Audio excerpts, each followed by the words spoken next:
Hi dears, നിങ്ങൾക്കായുള്ള ഇന്നത്തെ message. ഈ ഒരു സ്പ്രെഡിൽ നിങ്ങൾ നേരിട്ട ഹൃദയവേദനയും നഷ്ടങ്ങളെക്കുറിച്ചുമാണ് പറയുന്നത്. ദുഃഖം ഒരു ദൗർബല്യമല്ല, അത് മനുഷ്യജീവിതത്തിൻ്റെ ഭാഗമാണ്. വേദനകളെ ലെറ്റ് ഗോ ചെയ്യുക, അതായത് ഉപേക്ഷിക്കുക. നിങ്ങൾക്കേറ്റ മുറിവുകളാണ് നിങ്ങളുടെ കരുത്ത് എന്ന് മനസ്സിലാക്കുക.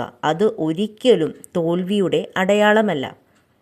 ധൈര്യവും ക്ഷമയും കൊണ്ട് മുന്നോട്ട് പോകുക. വിജയം ഒരുപക്ഷെ ഉടനടി വരില്ലായിരിക്കാം, പക്ഷേ സ്ഥിരമായ പരിശ്രമത്തിലൂടെ വിജയം നിങ്ങളിലേക്ക് എത്തിച്ചേരുക തന്നെ ചെയ്യും. അതുപോലെ ഭാവിയെ സംരക്ഷിക്കാൻ സൂക്ഷ്മമായ പദ്ധതികളും ഉത്തരവാദിത്തങ്ങളും ആവശ്യമാണ്.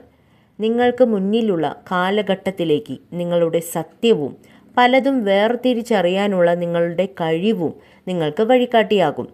ആത്മവിശ്വാസത്തോടെ തീരുമാനങ്ങൾ എടുക്കാനും നിങ്ങൾക്ക് സാധിക്കും. ചിലരുടെയെങ്കിലും ജീവിതത്തിൽ ഒരു വ്യക്തി, നിങ്ങൾക്ക് വഴി കാണിച്ച് തരുന്ന ഒരു വ്യക്തി, പ്രചോദനമാകുന്ന നേതൃത്വ പാഠവുമുള്ള ഒരു വ്യക്തിയുടെ കടന്നുവരവിനും സാധ്യത കാണുന്നുണ്ട്. Thank you dears.